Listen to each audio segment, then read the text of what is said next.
The movie begins with a troop of police officers infiltrating an abandoned building. They find a woman sitting alone at a computer. As they tell her to put her hands up, a car arrives, and several mysterious men get out. One of them warns the officer leading the operation about the woman, saying that, "No, Lieutenant, your men are already dead." Next, we observe the woman killing some of the policemen and injuring the rest in a surreal fashion.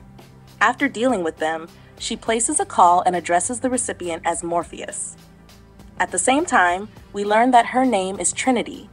Morpheus tells her where to find the nearest phone booth and warns her that the so-called agents, the mysterious men from the vehicle, have entered the building. She is spotted by them and tries to escape. During the chase, we see that the agents have similar physical abilities to hers. Trinity manages to outrun them and finds the phone booth, but a truck driven by one of the agents is about to crash into it. She picks up the phone just before getting hit by the truck. When the driver gets out to look for her, she seems to have disappeared. The other agents arrive, and one of them informs the others that their next target is a person called Neo. The scene cuts to a young man sleeping next to his computer.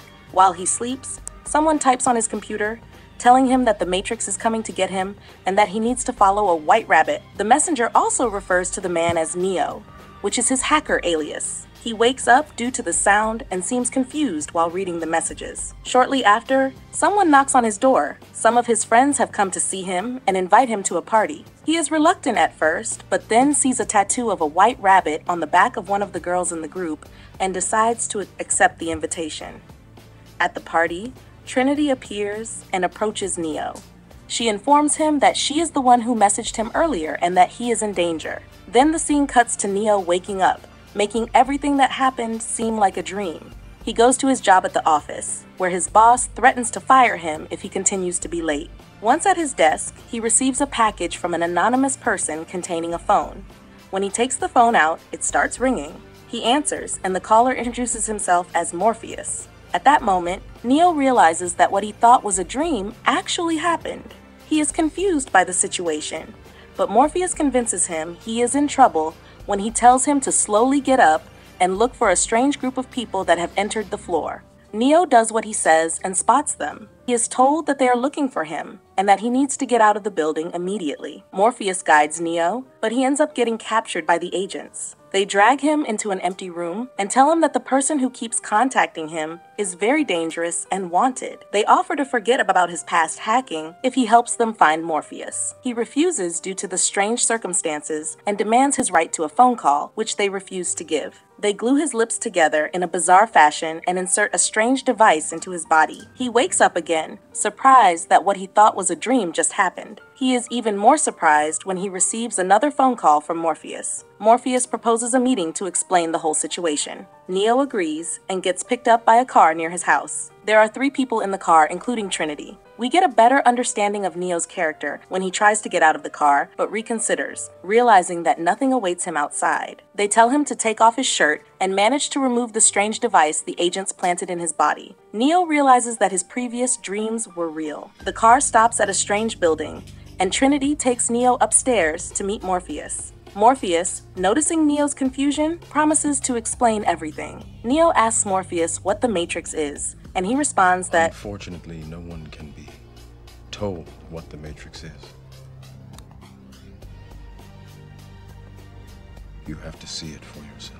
He then offers Neo 2 pills. Each comes with a set of consequences. The blue pill promises that he will wake up the next day thinking that all that has happened was just a dream. The red pill offers Neo a way out of the Matrix, a promise of truth, and answers to all his questions. The choice is final and will define his destiny. Neo, tired of his mundane existence and knowing his life has a deeper purpose, takes the red pill. Afterward, he is taken into another room and plugged into a strange mechanism that causes him to wake up in a world similar to an incubation system made for humans. He looks around and sees thousands of other people trapped in these boxes, but he is the only one awake. He escapes and is saved by a strange machine that pulls him into a room where he sees Morpheus and his crew, Trinity, Apoc, Switch, Cypher, Tank, Dozer, and Mouse. They connect Neo to a device and show him what the Matrix is. He wakes up in a strange dimension where reality is indefinable. Morpheus explains that AI took over the world in the late 21st century and needs human energy to function, hence the incubation system where machines use humans for their body heat. The Matrix is a computer-generated dream world,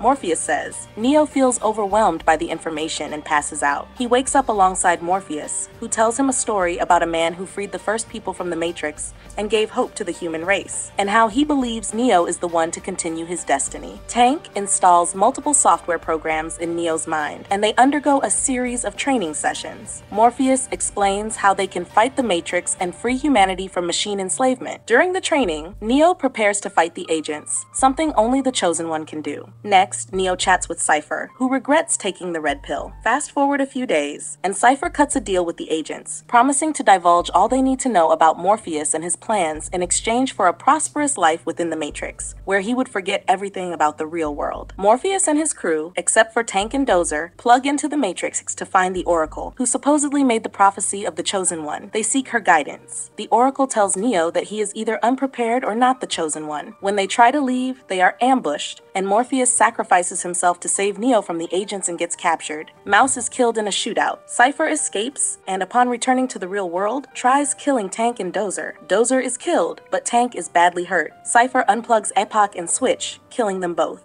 Before he can unplug Neo, Tank appears and kills Cypher. Neo and Trinity escape back to the real world. The agents torture Morpheus for information about the last groups of rebels to wipe out the human race completely. Neo and Trinity plug back into the Matrix to save Morpheus. They succeed and run to the nearest phone booth to pull themselves back. Morpheus goes first, then Trinity. But just before she disappears, she spots an agent behind them. He tries to shoot her, but destroys the phone instead. She escapes, but Neo is left without a way out. After an intense battle, Neo defeats the agent, giving him a chance to escape. He searches for another phone booth to transfer back to the real world, but gets shot by another agent. The ship's crew thinks he might be dead. Trinity kisses Neo, bringing him back to life. When he wakes up, he easily defeats the agent who shot him, proving he is the Chosen One. Then he picks up the phone and gets pulled back into the real world.